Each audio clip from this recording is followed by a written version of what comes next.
welcome to Supergrad Scat. I'm Pankaj Ajite, and today we are going to discuss important current affairs MCQs for the month of October 2023. Before I start my today's discussion, I must tell you before this we already taken two lectures. In the first lecture, I told you how to prepare current affairs, and फिर second lecture के बाद से we have started this series wherein every month from September till April 2024 तक के हर महीने के important 50 questions we are going to discuss. And these 50 questions will comprise of mostly all the topics, national, international, sports, books and authors.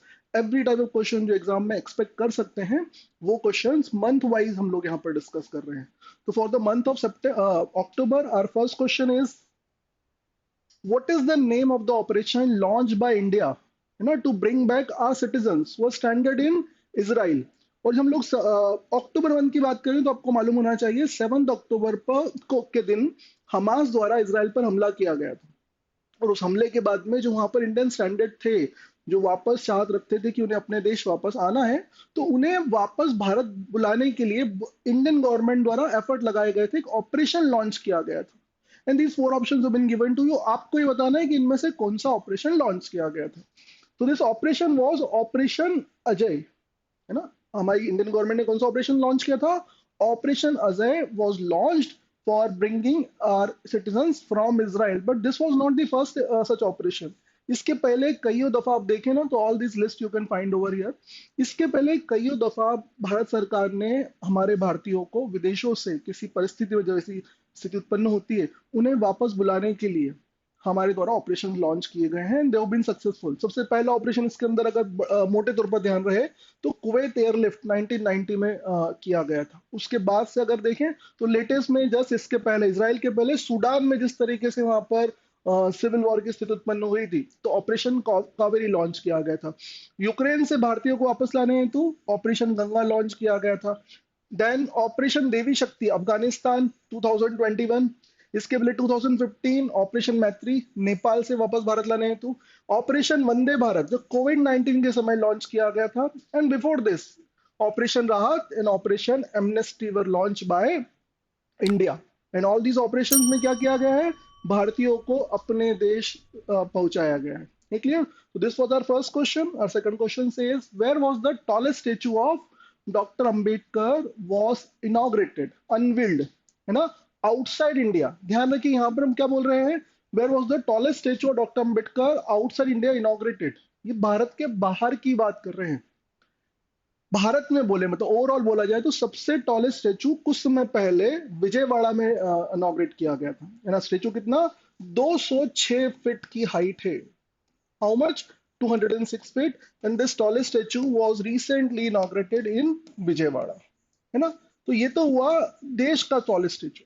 But देश के बाहर अगर बात करते हैं तो देश के बाहर कुछ समय पहले यूएसए में जो जगह है दिस प्लेस वाज मैरीलैंड. है ना. मैरीलैंड यूएसए में कुछ समय पहले in the month of October doctor B R Ambedkar की एक प्रतिमा का अनावरण किया गया. This was how much? 19 feet tall. और ये Maryland is the place where the statue of equality was inaugurated. है ना. स्टैचू इक्वलिटी वहां लॉन्च की गई थी.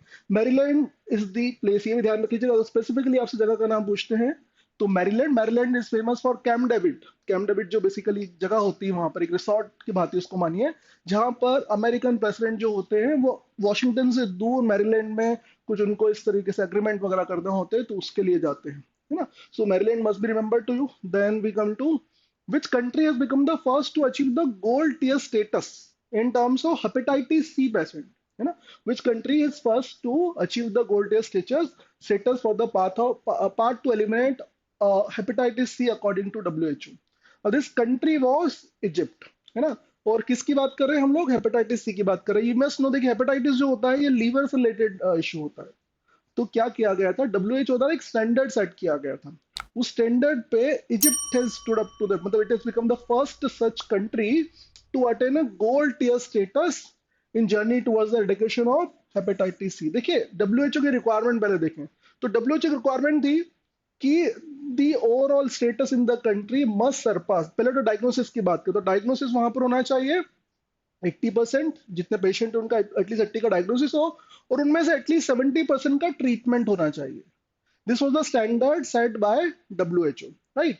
अब इजिप्ट द्वारा क्या किया गया, जितने पेशेंट हेपेटाइटिस के उनमें से 87% का पहले तो डायग्नोसिस किया गया। रिक्वायरमेंट थी 80 की, इन्होंने किया 87%। दूसरा, जितनों का डायग्नोसिस किया गया उनमें से 93% का ट्रीटमेंट होता है, राइट। सो उनकी जो रिक्वायरमेंट को उन्होंने पूरा किया है। तो डब्ल्यूएचओ के रिक्वायरमेंट के अनुसार Egypt became the first such nation, है ना, to get a gold tier status in terms of hepatitis C treatment, right?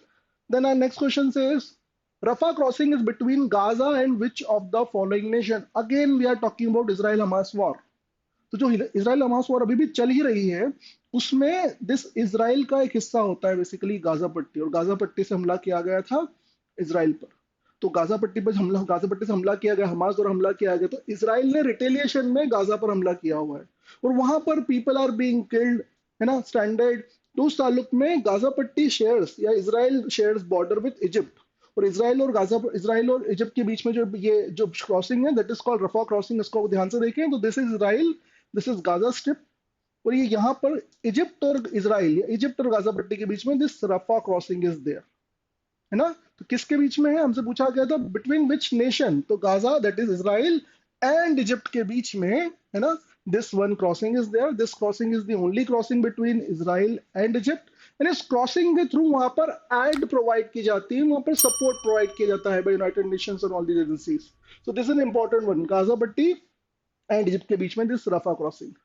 Who is the president of International Olympic Committee? These four names have been given to you. ये चार यहाँ नाम दिए गए हैं, इनमें से एक नाम तो इंटरनेशनल ओलंपिक कमेटी है, बाकी तीन नाम भी मायने रखते हैं। ये क्लियर?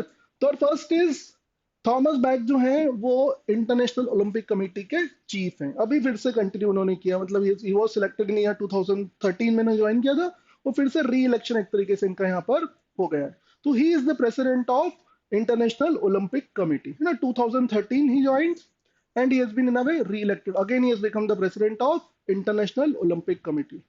Gianni Infantino जो है, Infantino, ये फीफा के चीफ हैं, है ना। देन ग्रेग बार्कले जो है, ये आईसीसी के चीफ हैं, राइट। देन जो नया नाम होता है, ये जो इंटरनेशनल चेस फेडरेशन होता है, उनके चीफ हैं। तो all the four names are important, Olympics, then football, then cricket, and last one related to chess, right? तो ये चारों नाम ध्यान होने चाहिए। हमारा यहाँ आंसर था थॉमस बैक। क्यों? ही वॉज री elected at the post for the post of president of international Olympic committee. whom the following went on to become the new prime minister of New Zealand. New Zealand के नए prime minister कौन बने? देखिए कुछ समय पहले, even Covid के समय की हम बात करें, तो Jacinda Ardern, the lady who was prime minister of New Zealand, she became very famous, you know, she was very famous, जिसको बोलना चाहिए acceptable prime minister there, but उन्होंने जब अपना, जिसको बोलना चाहिए, अपनी पदवी छोड़ी, when she resigned, उसके बाद में वहां पर क्रिस हपकिंस जो वहां प्राइम मिनिस्टर बने थे। अब इन दोनों के बाद में क्रिस्टोफर लक्सन जो है वो वहां के न्यूजीलैंड के प्राइम मिनिस्टर बने हैं। क्या नाम है? Christopher Luxon. और आगे हम ये पढ़ेंगे कि इनके द्वारा वहां पर एक तंबाकू के related, this tobacco related one law was brought by the previous government. They were saying कि after 1 जनवरी 2009 के बाद में किसी भी न्यूजीलैंड जो वहां के नागरिक होंगे, उन्हें tobacco will not be sold to them. मतलब they were trying to create an atmosphere wherein a complete generation will be like they'll be taken away from the tobacco.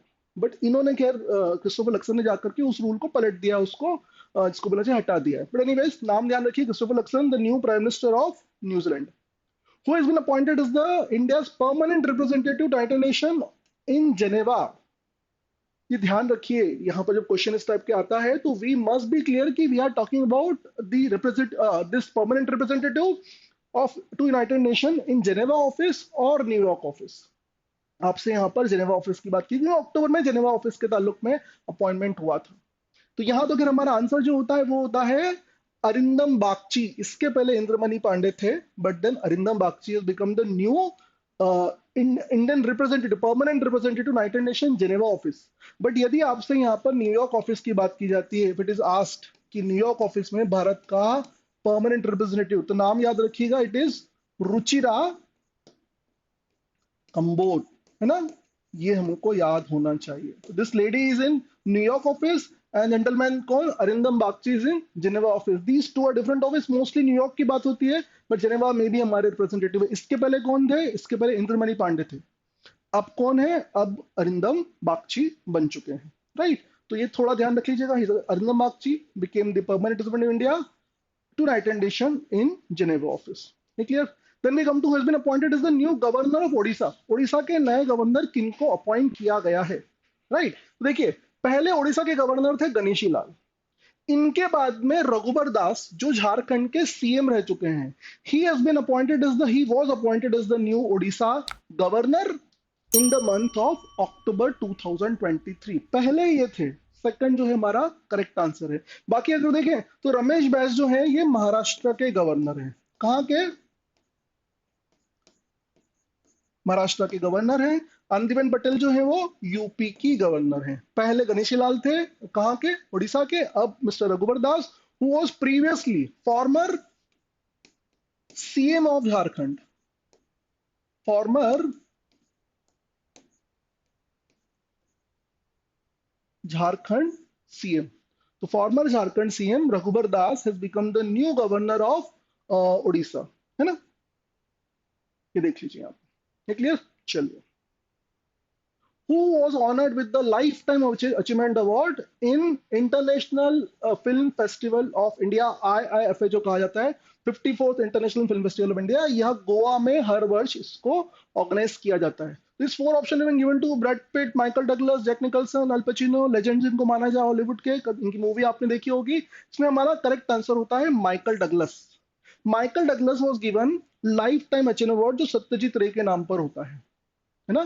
Satyajit रे के नाम पर होता है सत्यजीत रे लाइफ टाइम अचीवमेंट अवार्ड. और इसे हर वर्ष जो ये इंडियन फिल्म फेस्टिवल होता है, आईएफएफआई जो कहा जाता है, गोवा में इसको ऑर्गेनाइज करते हैं हर वर्ष. वहां पर यह अवार्ड दिया गया है. किसको दिया गया? माइकल डगलस को दिया गया है. क्लियर? सत्यजीत रे life time achievement award, very important figure Satyajit रे. उन्हें भारत रत्न मिल चुका है, उन्हें स्पेशल ऑस्कर दिया गया था, पद्मश्री, पद्म विभूषण, पद्म भूषण और भारत रत्न. इन्हें सारे बड़े अवार्ड मिले. He is famous director for so many movies, 6 बीघा जमीन एंड सो मेनी मूवीज. शतरंज के खिलाड़ी इनके द्वारा डायरेक्ट की गई है ना. देन 2 बीघा जमीन, sorry. Which village has been awarded the best tourism village by United Nations World Tourism Organization? ये देखिए UNWTO, ये वर्ल्ड ट्रेड ऑर्गेनाइजेशन मत समझिएगा. Here we are talking about the tourism organisation. इनका स्पेन में, इनका मैड्रिड में इनका हेडक्वार्टर होता है ना. ध्यान रखिए. Important agency of United Nation, 15 agencies में एक होती है world tourism organisation. Madrid Spain इनका हेडक्वार्टर होता है. तो 4 options have been given to you. एक क्या है इसका करेक्ट आंसर? इसका करेक्ट आंसर बी होना चाहिए हमारा. ढोडो शुड बी द विलेज जो कि देश का सबसे बेहतरीन टूरिज्म विलेज का सम्मान इसे दिया गया है by none other than WTO, UNWTO tourism organisation द्वारा इनको सम्मान दिया गया है. मोढेरा विलेज भी इंपॉर्टेंट है. मोढेरा विलेज आपको ध्यान हो तो ये हमारा फर्स्ट सोलर विलेज है. ये क्या है? देश का पहला सोलर विलेज मोढेरा, है ना. और हम जब बात करें ढोडो का तो ये जो होता है ये देश का सबसे बेहतरीन टूरिज्म विलेज का सम्मान इसे दिया गया है. Then we come down to who was awarded the European Union's top human rights prize. Basically ये नाम यहाँ बोला गया है top human rights prize, but इसका एग्जैक्ट नाम जो होता है वो होता है सखारो प्राइज. सखारो जो थे वो रशिया के डिसिडेंट थे, है ना. तो उनके नाम पर एक प्राइज होता है Sakharov prize. He was a Soviet dissident, मतलब ये सोवियत जो यूएसएसआर था उनके अगेंस्ट जाकर के इनके द्वारा, मतलब अपनी गवर्नमेंट के अगेंस्ट में वहां किस तरह के हालात है उस पर ये बोलते थे. तो इनके नाम पर एक अवार्ड स्थापित किया गया था, उसे सखारो प्राइज कहा जाता है. That Sakharov Prize was given to late Mahsa Amini. In year 2022, this girl was killed by the moral police in Iran. और उसके बाद में ईरान में बहुत विध्वंस हुआ था, वायलेंस वहां पर हुआ था. तो जिस तरीके से इनके द्वारा, मतलब इनका जो भी कंट्रीब्यूशन है, जो इशू देखा जाए उस ताल्लुक में इनको अवार्ड दिया गया, है ना. She passed away, in fact she was killed in police custody in Iran, triggering global protest and was honoured with the European unions premier human rights award, that is Sakharov prize को कहा जाता है ना. ये एक तरीके से नोबेल प्राइज रेसिपिएंट, ये Nobel prize in fact Nobel prize recipient थे. तो इनके नाम पर यूरोपियन यूनियन एक अवार्ड देता है, ह्यूमन राइट्स का बहुत बड़ा अवार्ड होता है. तो ये महसा अमीनी को दिया गया था. She was an Iranian girl, was killed by Iranian moral police in year 2022. And last year she was given this, मतलब मरणोपरांत दिया गया, posthumously दिया गया है, top human rights awards on the name of Andrei Sakharov, जो कि Russia के डिसिडेंट हुआ करते थे। The question says, who is the author of the reverse swing colonialism to the cooperation? है ना? अब ये जो बुक है, basically this book talks about how the status of India, मतलब इंडिया की स्थिति when we had been under the rule of Britishers and now when we are doing even better than Britishers, we are fifth largest economy, है ना? We have surpassed Britishers, we have surpassed Britain and we have become fifth largest economy and our importance in terms of world, इसको बोलना चाहिए geopolitics, that is increased. तो ये book जो है it was written by Ashok Tandon ने इस किताब को लिखा है। अशोक टंडन जो है जर्नलिस्ट रहे, इनके द्वारा किताब लिखी गई है। It is talking about India journey from the eras of colonisation to the current standing in the global affairs. मतलब जो ओवरऑल जियोपोलिटिक्स में उसमें इंडिया एक बड़ा, भारत एक बड़ा इसको मिलना चाहिए कंट्री है, बड़ा देश है। And that is the reason जो ये पूरी हमारी हिस्ट्री रही है, इस पर जो इतना परिवर्तन जो अपने आप में आया है, उस ताल्लुक में ये किताब लिखी गई। इसलिए इसको स्पेसिफिकली रिवर्स स्विंग का मतलब, अगर आप समझे तो रिवर्स स्विंग से उसको इस तरीके से यहाँ पे जोड़ा गया है, फ्रॉम कोलोनिज्म टू कॉपरेशन। मतलब people who have ruled us now they are seeking our cooperation. People have ruled us, we have surpassed them in terms of our economic performance. तो ये जो पूरी की पूरी जर्नी रही है, जो पूरा की पूरा ये एक तरीके से यात्रा रही है, इस ताल्लुक में इस बुक को अशोक टंडन द्वारा लिखा गया है ना। तो book is the reverse swing colonialism to cooperation, written by Ashok Tandon. Which country's parliament voted to join International Criminal Court? ध्यान रखिए, एक होता है ICJ, International Court of Justice, which is one of the 6 organs of United Nations, right. और यहां पर हम बात करें इंटरनेशनल क्रिमिनल कोर्ट। आईसीजे जो होता है उसमें जो दुनिया के देश होते हैं वो उनके जो डिस्प्यूट्स होते हैं उस ताल्लुक में केस होते हैं। इंटरनेशनल क्रिमिनल कोर्ट में जो इंडिविजुअल्स के अगेंस्ट में वहां पर केस किए जा सकते हैं। तो आईसीसी जो है वो उसकी बात यहाँ की जा रही, किस देश ने इसको ज्वाइन किया है, which country went on to join it. अब देखिए ये जो कंट्री की हम बात करें दैट इज अर्मेनिया। अर्मेनिया इसे ज्वाइन किया हुआ है। अर्मेनिया ने क्यों ज्वाइन किया हुआ है? देखिए कुछ समय पहले अर्मेनिया और अजरबैजान, इन दो देशों में जिसको बोलना चाहिए लड़ाई हुई थी। There was a war between this Nations.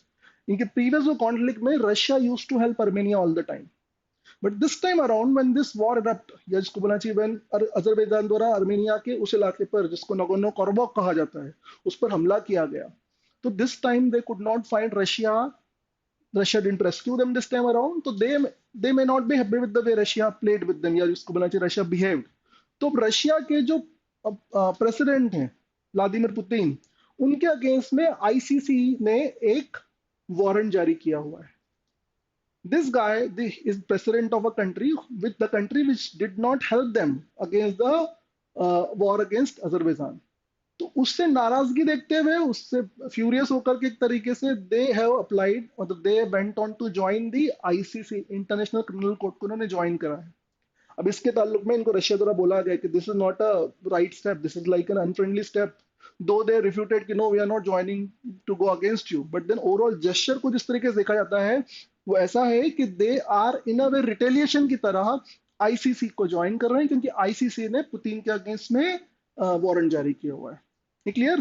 तो ICC, this international criminal court and ICJ are different. वहां पर देशों के बीच के डिस्प्यूट सॉल्व होते हैं, यहाँ पर इंडिविजुअल्स जिनके अगेंस्ट में से क्राइम, वॉर क्राइम या ऐसे कुछ इश्यूज होते हैं उनके अगेंस्ट में केस होते हैं। तो उन्होंने करंट एक अरेस्ट वारंट इशू किया हुआ है against president Vladimir Putin of Russia.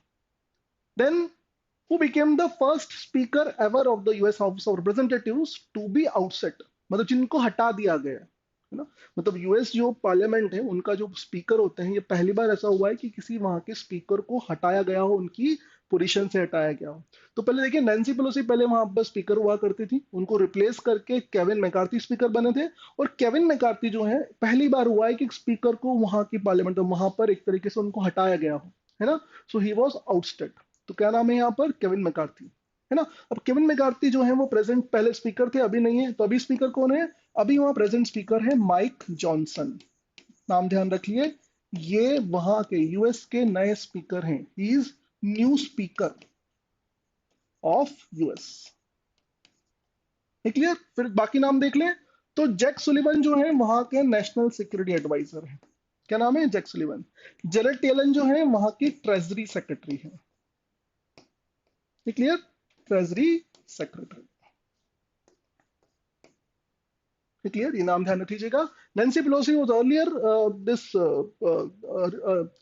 क्या बोलते हैं फर्स्ट स्पीकर थी वहां पर, देन केविन मैकार्थी स्पीकर बने, और अभी जो है वो माइक जॉनसन वहां के स्पीकर हो चुके हैं। पहली बार किसी व्यक्ति को वहां की स्पीकर की पोजीशन से हटाया गया, this something new in US parliament. He is the speaker Kevin McCarthy, जिनको वोट आउट वहां पर किया गया था। Then who among the following is the current CBDT chairman, है ना, सेंट्रल बोर्ड ऑफ डायरेक्टर्स जो होते हैं उसके करंट चेयरमैन कौन है? तो नितिन गुप्ता जो है, he is the current chairman of CBDT. ये अक्टूबर के मंथ में अपॉइंट किए गए थे। Name is Nitin Gupta, central board of direct taxes.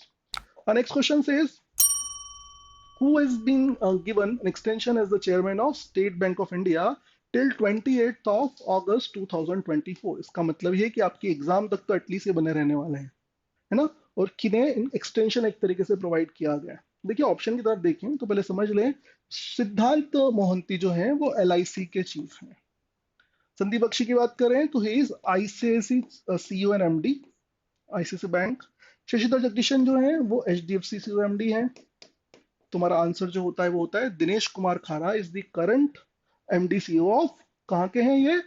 He is sorry current chairman of state bank of India. इनके जो एमडी हैं सॉरी वो हैं मैनेजिंग डायरेक्टर, तो इनके अश्विनी कुमार तिवारी होते हैं। तो Ashwini Kumar Tiwari MD of SBI and Dinesh Kumar Khara is the current chairman of SBI and is going to be there till August 2024, है ना। बट बाकी नाम मैंने आपको बता दिए हैं, Siddhartha Mohanty LIC, Dinesh Kumar Khara SBI, Sandeep Bakhshi ICICI and Shashidhar Jagdishan is from HDFC, right. चलिए, whom the following has been awarded 2023 Nobel prize in physics. देखिए नोबेल प्राइज हर एग्जाम के ताल्लुक में इंपॉर्टेंट प्राइज होते हैं। नोबेल प्राइज की शुरुआत अगर हम देखें तो 1901 में नोबेल प्राइज की शुरुआत की गई थी। अल्फ्रेड नोबेल जो कि डायनामाइट के आविष्कारक थे, उनके द्वारा नोबेल प्राइज के लिए एक ट्रस्ट बनाया गया था, और उस ट्रस्ट के द्वारा हर वर्ष 6 अलग अलग विधाओं में नोबेल प्राइज दिया जाता है ना। तो इसकी शुरुआत जो हुई थी 1901 में पहली बार दिए गए थे। ये दिए जाते हैं फिजिक्स के लिए, है ना, ये दिए जाते हैं केमिस्ट्री के लिए, ये दिए जाते हैं मेडिसिन के लिए, मेडिसिन फिजियोलॉजी कहा जाता है ना, ये दिए जाते हैं पीस के लिए, है ना, और ये दिए जाते हैं लिटरेचर के लिए। देन इसके अलावा it is also given for economics, clear. अब इसमें ध्यान ये रखिए कि physics, chemistry, medicine and literature ये सारे अवार्ड जो हैं यह 1901 से शुरुआत हुई थी। इकोनॉमिक्स का नोबेल पहली बार 1969 में दिया गया था। तो इन 6 विधाओं के लिए नोबेल प्राइज हर साल डिक्लेयर किए जाते हैं, और ये नोबेल प्राइज डिस्ट्रीब्यूट जो होते हैं वो होता है 10th ऑफ दिसंबर, है ना। 10th दिसंबर को डिस्ट्रीब्यूट होते हैं, मतलब 10th दिसंबर को दिए जाते हैं, बिकॉज 10th दिसंबर जो थी वह अल्फ्रेड नोबेल की डेथ एनिवर्सरी होती है। तो यहाँ पर क्वेश्चन आपसे पूछा गया है who among the following has been awarded. तो इस बार का फिजिक्स का नोबेल प्राइज 3 लोगों को दिया गया, मतलब 3 लोगों में इसकी जो प्राइज मनी होती है वो मैक्सिमम 3 लोगों में, मतलब 3 लोग मैक्सिमम होते हैं, जो इंडिविजुअली मिल सकता है, 2 लोग को मिल सकता है, या मैक्सिमम 3 लोगों में इसको डिस्ट्रीब्यूट कर सकते हैं, है क्लियर। तो इस बार का नोबेल प्राइज जो था इन तीनों जो नाम यहाँ पर आपको दिए गए हैं, इन तीनों को दिया गया है ना। तो Nobel prize for physics we are talking about was given to all the 3 individuals given over here. इन तीनों को इस बार का नोबेल प्राइज दिया गया। और क्यों दिया गया है, खैर इतने डिटेल की आवश्यकता है नहीं, बट उसको समझे तो इनके द्वारा जो इलेक्ट्रॉन्स होते हैं, इलेक्ट्रॉन्स के बीच में जो मूवमेंट होता है वो मूवमेंट बहुत तेज होता है। वो मूवमेंट जो होता है वो एटोसेकंड में होता है, दैट इज 1/10⁻18 जो बोलते हैं ना सेकंड में उनका मूवमेंट हो जाता है। तो वो जो मूवमेंट होता है उसको कैप्चर करने की टेक्नोलॉजी एक तरीके से इनके द्वारा विकसित की गई, है ना। फ्लैश एक तरीके से उसमें वो जो कैप्चर करते हैं, मतलब मूवमेंट को एक तरीके से वहां पर उसका उसका पिक्चर लिया जा रहा है, ऐसा मान के चलिए। तो टेक्नोलॉजी इनके द्वारा बनाई गई, and all these 3 went on to win this year's Nobel Prize for Physics.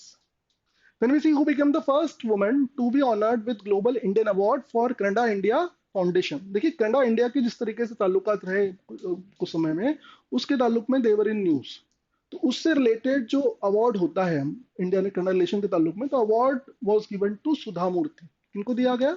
The award was given to Sudha Murthy. अब we all know Sudha Murthy जो है, she is wife of Narayana Murthy, the founder of Infosys. She is Infosys जो foundation होता है उससे related है।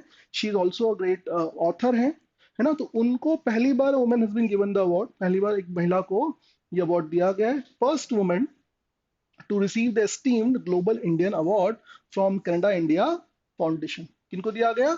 सुधा Murthy, she is a philanthropist, है ना, she is wife of Infosys chairman and she is also she is an author basically. तो first time a woman was awarded with this award. The next question says John Fosse was awarded the Nobel Prize in Literature. Already I've told you Nobel Prize 6 विधाओं में होता है, उनमें से literature भी होता है। तो इस बार का लिटरेचर का नोबेल प्राइज जो था वो जॉन फोसे को दिया गया था। किस देश को बिलोंग करते हैं? तो ही बिलोंग्स टू नॉर्वे, है ना, नॉर्वे को बिलोंग करते हैं। और इस बार का जो लिटरेचर का नोबेल प्राइज जो है 2023 was given to him only, है ना। तो इनकी कंट्री जो है वो कौन सी होगी? Norway should be the correct answer. Which book was written by Nargis Mohammadi, the Nobel Prize winner for year 2023? देखिए यहाँ पर आपको नोबेल प्राइज विनर का नाम दे दिया गया है और आपसे पूछा गया इनके द्वारा कौन सी किताब लिखी गई थी, है ना। तो white torture was the book written by Narges Mohammadi. Narges Mohammadi जो है वो ईरान को बिलोंग करती हैं और she is only second lady, only second person from Iran to be awarded a Nobel prize, है ना। तो इस बार का जो नोबेल पीस प्राइज है, Nobel peace prize for 2023 was awarded to Narges Mohammadi. She belongs to Iran. वो Iran में ह्यूमन राइट्स एक्टिविस्ट हैं, जैसे हमने अभी देखा था ना, महसा अमीनी की पिछले 2022 में हत्या की गई थी। तो उसके बाद से पूरे देश में वहां पर एक तरीके से प्रोटेस्ट हुआ था, उस प्रोटेस्ट को इनके द्वारा एक तरीके से लीड किया जा रहा था, राइट। सो फिर नोबेल प्राइज द्वारा, मतलब उनके नोबेल फाउंडेशन के द्वारा इनको वहां पर नोबेल पीस प्राइज अवार्ड दिया गया। इनका मोटो जो बोला गया ना, जैन जिंदगी आजादी, वुमेन लाइफ फ्रीडम के लिए फाइट की गई थी। Went on to write a novel, white torture was the novel जो इनके द्वारा लिखा गया था। She is only second woman to be awarded Nobel prize after Shirin Ebadi, जिन्होंने 2003 में जिनको नोबेल प्राइज दिया गया था, है ना। शिरीन एबादी नाम ध्यान रख लीजिएगा। Then on which date is the International Teachers Day observed? तो ध्यान रखिए यहाँ पर we are talking about the International Teachers Day. So don't confuse yourself. ये होता है कि 5 सितंबर, 5 सितंबर जो है वो नेशनल टीचर्स डे है, हमसे इंटरनेशनल टीचर्स डे पूछा गया है। तो ध्यान रहे when we talk about the 5th सितंबर, तो 5 सितंबर नेशनल टीचर्स डे होता है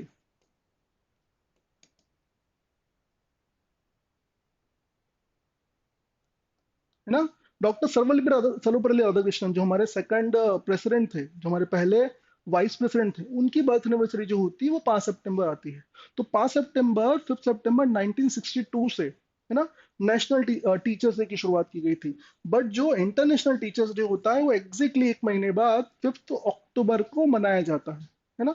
क्योंकि 5 अक्टूबर की अगर हम बात करें तो रीजन क्या होता है, this is the reason there, यहाँ देखें ना, तो initiated in 1994 the day commemorates the 1966 ILO international labour organisation UNESCO का recommendation concerning the status of teachers, highlighting the critical role they play in society. तो उनके जो ओवरऑल इंपॉर्टेंस के ताल्लुक में ये 1966 में ये ILO इसका एक रिकमेंडेशन दिया गया था। तो उस डे को याद करके 5 अक्टूबर जो होता है वो इंटरनेशनल टीचर्स डे बनाया जाता है। 5 सितंबर जो होता है वो हमारा नेशनल टीचर्स डे होता है ना। तो वैसे डेज इतने आपकी सीमेट में आते नहीं है, बट कुछ इंपॉर्टेंट पर्टिकुलर अगर कोई रीजन के ताल्लुक में देखा जाए तो हम ध्यान रख सकते हैं। सिमिलरली आपको बोला गया which of the following is considered as the national aquatic animal of India. Again ये डेज से ही रिलेटेड है। जो हमारा 5 अक्टूबर होता है ना, 5 अक्टूबर की बात करें, so that is celebrated as, उसको डॉल्फिन डे की तरह मनाया जाता है। क्या होता है वो? नेशनल डॉल्फिन डे, है ना। और जो डॉल्फिन, गंगा गंगा डॉल्फिन जो बोली जाती है ना, वो हमारा नेशनल एक्वेटिक एनिमल डिक्लेयर किया गया था इन 2009 ऑन अक्टूबर 5। किसके द्वारा? उस समय जो प्रधानमंत्री थे मनमोहन सिंह द्वारा।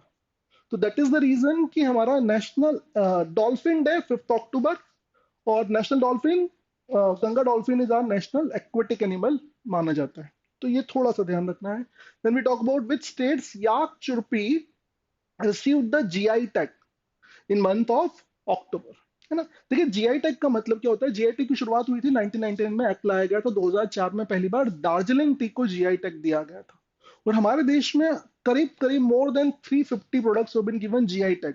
जीआई टैग का मतलब होता है कि पर्टिकुलर लोकेशन की जो खासियत होती है, स्पेशलिटी होती है, तो उन पर्टिकुलर लोकेशन में एक तरीके से राइट्स दिए गए हैं कि the product is being made in a specific location and specific location has been allotted a GI tag, then people from only that place can use the GI tag.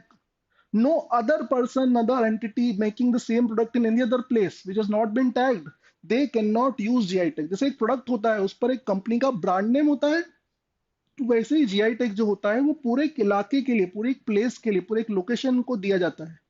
कि let's say Kolhapuri चप्पल की बात करते हैं, है ना? तो कोल्हापुरी चप्पल जो होती है वो कोल्हापुर में ही बनाई जाती है। अगर किसी देश के किसी दूसरे इलाके में अगर बनाई भी जाएगी तो उस पर वो जीआई टैग नहीं लगा पाएंगे। Darjeeling tea is product of Darjeeling only. Any other place in the country where in Darjeeling tea is even produce, they can't use GI tag. तो वही जीआई टैग जो हम बात करें, तो याक चुरपी जो होता है इट्स अ मिल्क प्रोडक्ट। और ऑब्वियसली अगर आप ऑप्शन देखें तो ऑप्शन में बड़ा आपको क्लियर दिखेगा कि it belong to state of Arunachal Pradesh, है ना? अरुणाचल प्रदेश में अरुणाचली याक होता है। और उनके उसके मतलब वो याक द्वारा, याक का ना ये product naturally fermented milk product जो बनता है, ये आप यहाँ देखें तो अरुणाचल प्रदेश के याक चुरपी को रिसेंटली अक्टूबर में जीआई टैग दिया गया। Then, as of 2020-23, what portion of global turmeric production is attributed to India? Bharat में टर्मरिक, उसको हिंदी में कहा जाए तो हल्दी, कितना प्रतिशत प्रोडक्शन हमारे देश में होता है? तो देखिए न्यूज में इसलिए कि पहली बार भारत सरकार द्वारा एक नेशनल टर्मरिक बोर्ड स्थापित किया गया, है ना? Government of India first time constituted national turmeric board to boost the growth and development of turmeric industry within the nation. And why so? Because we produce more than 75% of global turmeric. 75% of production हमारे यहाँ पर होता है. And these four states, Maharashtra, Telangana, Karnataka, and Tamil Nadu are the topmost states wherein this production of turmeric is happening. Right? So it is more than 75%. D should be our correct answer. Which state has got maximum percentage of women in police force? तो यहाँ पर हम लोग state union territory की जो बात कर रहे हैं, यूनियन टेरिटरी, तो यहाँ पर हमारा आंसर जो होगा चंडीगढ़ होगा। चंडीगढ़ में सबसे ज्यादा मतलब इन टर्म्स ऑफ, देखिए रिजर्वेशन तो दिया हुआ है कई जगह पर, है ना? Bihar is got more than 35% reservation for women in the police forces, but still the percentage is low. Highest कहाँ पर है? Chandigarh got the highest of 22%, है ना? 22% जो है रिप्रेजेंटेशन वहां पर। तो इसमें हमारा आंसर जो होगा as per this data on police organisation by bureau of Police Research and Development, our correct answer should be 22% in the Union Territory of Chandigarh should be the correct answer, right? Then we talk about which state has launched the 15-point winter action plan to combat air pollution. देखिए the question specifically belong to month of October only. अक्टूबर के समय में क्या होता है? Winter समय होता है, विंटर टाइम होता है, दीपावली का समय होता है। खैर वो ब्लेम ज्यादा दिया जाता है दीपावली को, बट अक्टूबर का समय वो होता है जब दिल्ली में पॉल्यूशन जो होता है ना वो करीब करीब मान के चले पीक पर होता है, या एटलीस्ट बात की जाती है, राइट? तो उस समय दिल्ली की गवर्नमेंट द्वारा ये 15-पॉइंट एक्शन प्लान जो है लॉन्च किया गया था। तो यहाँ करेक्ट हमारा आंसर होगा, Delhi should be the correct answer. Delhi के सीएम द्वारा वहां पर 15-पॉइंट एक्शन प्लान स्पेसिफिकली लॉन्च किया गया था। Then new fish species which can change its color like a chameleon was discovered in which of the following place? So it was discovered in Nagaland। और यहाँ पर एक जो इमेज देख सकते हैं ये पहले से फिश स्पेशीज है ना?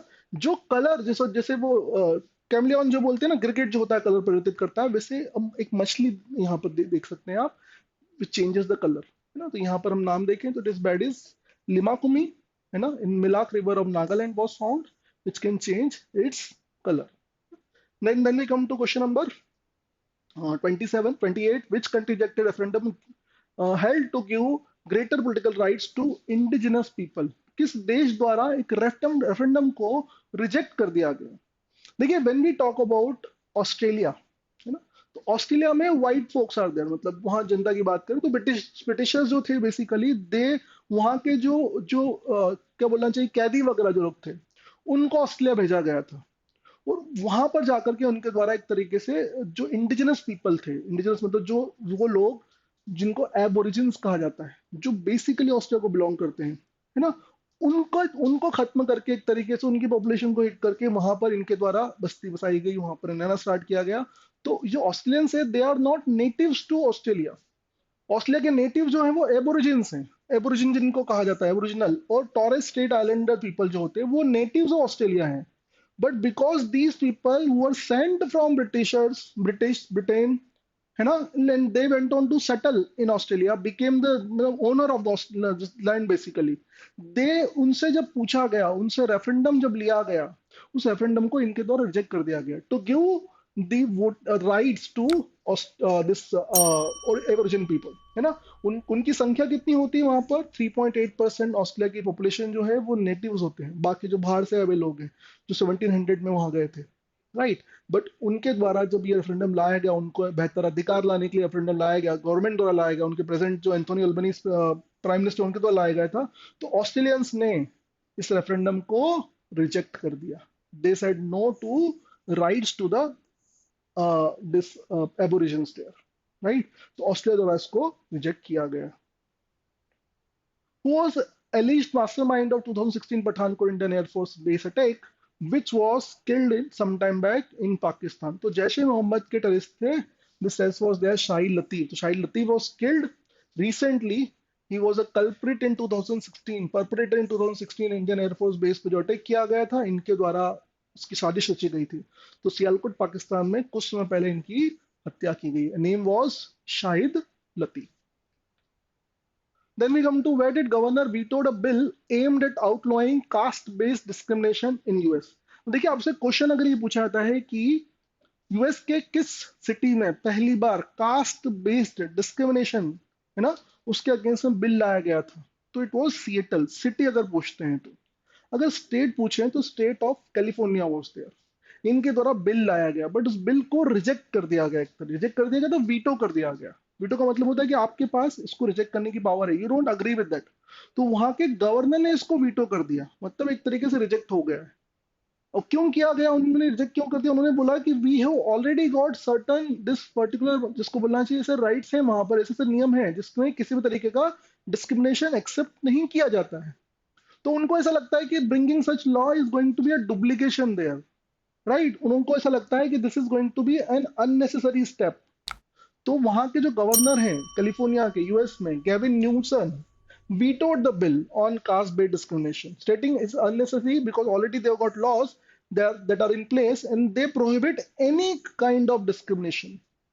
ये किसी भी तरीके का डिस्क्रिमिनेशन जो होता है ना in terms of various characteristics, caste, creed, gender, वो बोलते हैं ये पहले से नहीं है, तो आप ये बिल क्यों लेकर के आएंगे? उन्होंने इसको वीटो कर दिया, उन्होंने इसको रिजेक्ट कर दिया है। Then we talk about Indian Ocean Rim Association is brainchild of which of the following world leader, है ना। इंडियन ओशन रिम एसोसिएशन 1997 में लाया गया था। इसमें दुनिया के 23 देश इसके मेंबर है। जैसे नाम होता है ना इंडियन ओशन, तो भारतीय महासागर में जितने रिम मतलब जो पेरीफेरी पर जितने देश हैं वो करीब करीब इसके मेंबर होते हैं। 97 में लाया गया था। क्यों लाया गया? तो क्योंकि 95 में नेल्सन मंडेला विजिटेड इंडिया और उनके द्वारा उस समय ये एक तरीके से सजेशन दिया गया था। तो जब पूछते हैं किसका ब्रेन चाइल्ड है, मतलब किसके द्वारा इसके बारे में पहली बार सोचा गया था, तो it was Nelson Mandela, former president of south Africa, farmer leader of south Africa. 27 years he had to spend in prison there in South Africa. He went on to become the first black president of South Africa. And during his tenure when he came to India, 95 में जब India आए थे, तो इन्होंने Indian rim association बनाने के बारे में सजेशन दिया था। उसको बाद में इंप्लीमेंट किया गया 97 में, ये बनता है। तुम्हारा करेक्ट आंसर जो होगा यहाँ पर नेल्सन मंडेला होना चाहिए, है ना। देखिए ध्यान रखिए कब बना, ये बना था 97 में। सजेशन कब दिया इन्होंने? 95 में। 23 nations are there Indian Ocean Rim Association and these are the names of the nation. देखिए ना, तो ये इंडियन ओशन होता है। यहाँ देखिए तो इंडियन ओशन होता है, पेरिफेरी के जितने देश हैं they are member of this, इसके मेंबर यहाँ पर होते हैं। क्लियर? तुम्हारा आंसर यहाँ पर नेल्सन मंडेला होना चाहिए।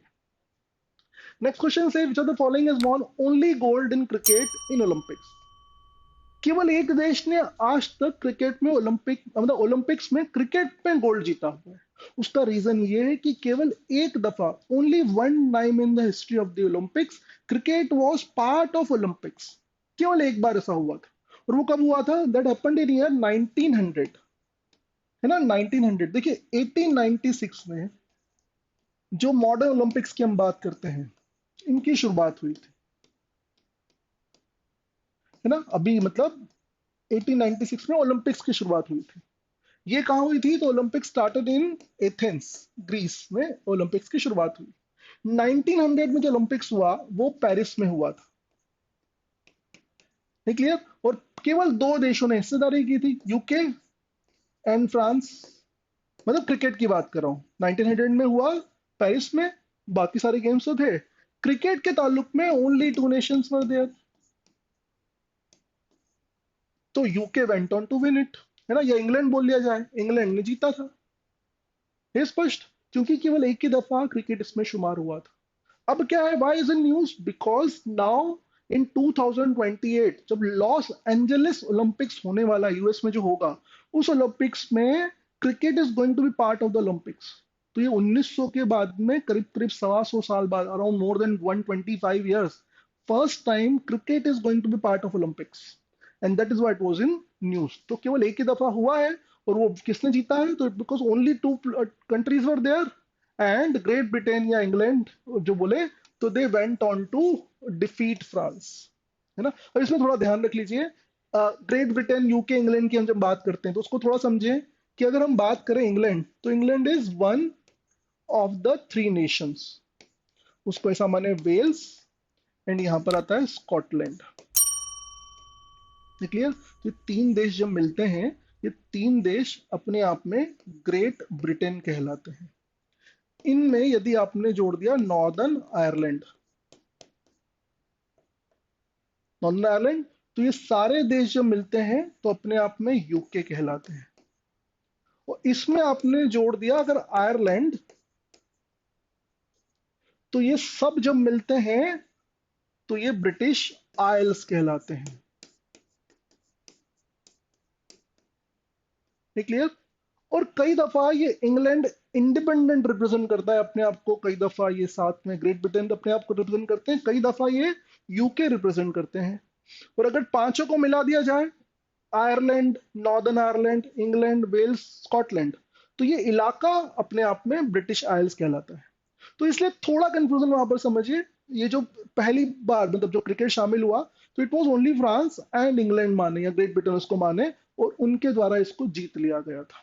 तो ये थोड़ा ध्यान रख लीजिएगा, ये सब अलग अलग ही हैं, but at times they present themselves together. Ireland तो खैर अलग ही कंट्री है, तो ये तो केवल इस इलाके को ब्रिटिश आइल्स बोलते हैं, but these four of them, sometime they are UK because Northern Ireland मिला लिया गया, sometime they are Great Britain because इन तीनों को साथ में बात की गई, and sometime they are just one country, Wales या स्कॉटलैंड, राइट। तो थोड़ा सा इसको ध्यान रख लीजिएगा।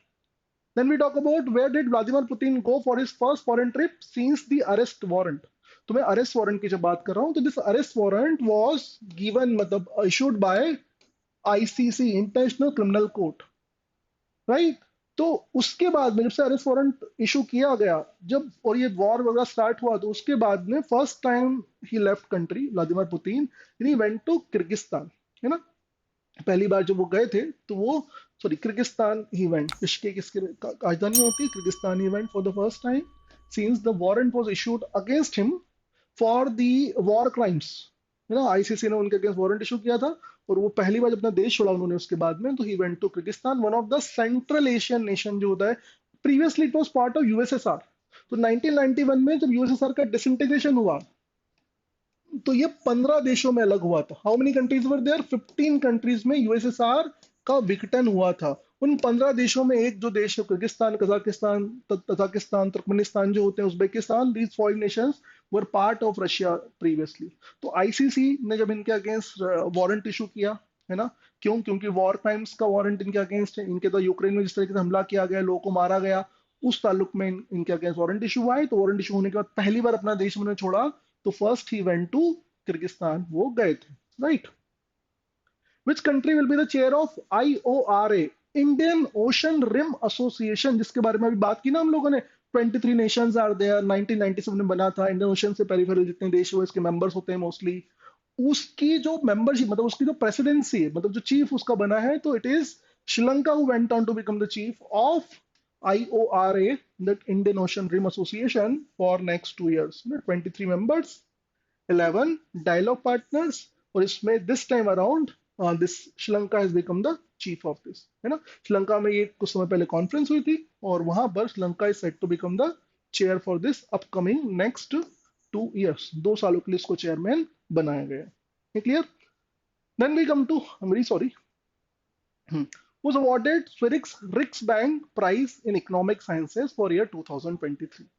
तो देखिए, मैं आपसे बिगनिंग में जब हम लोगों ने नोबेल प्राइज का डिस्कशन किया, तो I told you Nobel prize 6 विधाओं में होता है, physics, chemistry, medicine, literature, peace and economic sciences. तो इकोनॉमिक साइंसेस का जो नोबेल प्राइज था, उसकी शुरुआत 1969 में हुई थी। 1968 में इसको शामिल किया गया था। 1969 से अवार्ड दिए जा रहे हैं। This award is called Sveriges Riksbank prize in economic sciences. मतलब ये नोबेल प्राइज ही है ना। बट ये जो वहां का स्वीडन का जो इसको बोलना चाहिए उनका जो ये था, सेंट्रल बैंक जो था, उन्होंने इसकी शुरुआत, इसके लिए फंडिंग प्रोवाइड की थी, है ना। उनके द्वारा इसकी फंडिंग प्रोवाइड की गई थी। That is why this award is termed as Sveriges Riksbank economic sciences, but this is nothing but the Nobel prize. इस बार किसको दिया गया? इस बार दिया गया था क्लॉडिया गोल्डिन को, है ना। क्लॉडिया गोल्डिन को इस बार का इकोनॉमिक साइंसेस रिक्स बैंक प्राइज या नोबेल प्राइज हो इस बार का दिया गया। उनके द्वारा पिछले 200 साल के जो लेबर मार्केट, जो ओवरऑल बिजनेस, ये जो उसका जॉब मार्केट है, उसकी स्टडी की गई थी, और उसमें महिलाओं का योगदान, उनका कंट्रीब्यूशन, उनको किस तरह से रेमुनरेशन दिया जाता है, उसकी इनके द्वारा स्टडी की गई थी। इस ताल्लुक में she was awarded with the Nobel prize. क्यों? तो I told you, women's labour market की स्टडी की गई, आउटकम देखेगा, exploring the earnings and participation in the workforce for last around 200 years. It was given to Claudia Goldin, and this is nothing but the Nobel Prize of Economic Sciences. Economics का Nobel इसको कहा जाता है। Was honored with the prestigious Saraswati Samman for year 2022। के लिए सरस्वती सम्मान किसको दिया गया था? तो this time it was given to Shiv Shankari, है ना। और उनके she was given for Saraswati Samman 2022। ये सम्मान जो होता है वह उनके सूर्यवंशम उनका द्वारा एक जिस मेमोयर है उसके लिए इनको अवार्ड दिया गया था। This award started in 1991 by K Birla foundation, है ना। तो Saraswati Samman for year 2022 given to Shiv Shankari. Clear? चलो, next question says what was the year in which IF was officially established? Indian air force की स्थापना 1932 में की गई थी, है ना। Indian air force established in year 1932 and day was October 8। तो October 8 जो होता है वो इंडियन एयरफोर्स डे होता है। 1932 में इसकी शुरुआत की गई थी। Important day to remember. Then which operation was launched by Palestinian Islamist militant group Hamas? I begin with this first this discussion only कि October 7 was the day when Hamas के द्वारा इसराइल पर हमला किया गया था। इस हमले में more than 1,500 people were killed on the very same day, है ना। This was a very lethal attack, and around 3,000 militants from this Gaza Patti, Hamas militant, they entered Israel from various means. They killed, butchered many people, right? And this was also aerial attack भी वहां पर किया गया था। तो this overall attack जो उनके द्वारा उसको जो नाम दिया गया था, that operation, name of the operation is being asked over here, what was the name of this attack? तो अटैक जो बोला गया ना, उसको ऑपरेशन अल अस्क फ्लड कहा गया था। ऑपरेशन अल अस्क फ्लड। अल अस्क मस्जिद जो है, जो मॉस्क है, that is there in Jerusalem, and this is third important pilgrim of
में भारत और श्रीलंका के बीच में फेरी सर्विस स्टार्ट की गई थी, है ना। और फेरी सर्विस को क्या बोलते हैं? It is called H S C पेरिया, ये Cheriapani, है ना, HSC Cheriapani, new international ferry service between India Sri Lanka वो recently launch by minister, ports and shipping minister जो सरबंदन सोनोवाल हैं, जो पहले आसाम के चीफ मिनिस्टर हुआ करते थे, उन्होंने इसको स्टार्ट किया है। तो फेरी क्रिश्चियन नाम क्या है? Cheriapani will facilitate this travellers, मतलब जो facilitate travel between Nagapattinam, Tamil Nadu and Kankesanthurai in Jaffna district of Sri Lanka.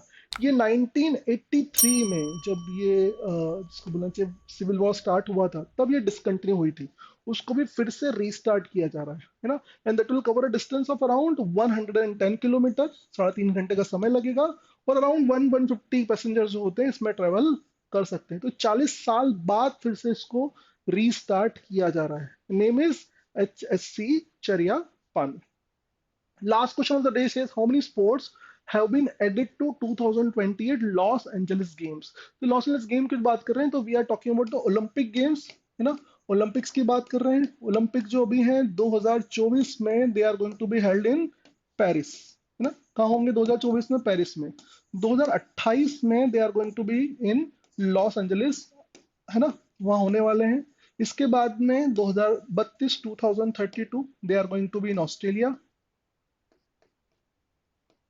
Right. तो 2028 जो लॉस एंजलिस में होने वाले हैं उसमें देव इंक्लूडेड क्रिकेट, इसमें क्रिकेट इंक्लूड कर दिया गया है। और क्रिकेट के अलावा देर आर 4 मोर गेम्स, है ना, 4 और गेम्स यहाँ पर इंक्लूड किए गए हैं, 4 मोर गेम्स। तो here we are talking about how many sports have been added? तो we have added 5 sports, cricket, और क्रिकेट के अलावा 4 और जोड़े गए। उसमें एक स्क्वाश आता है ना।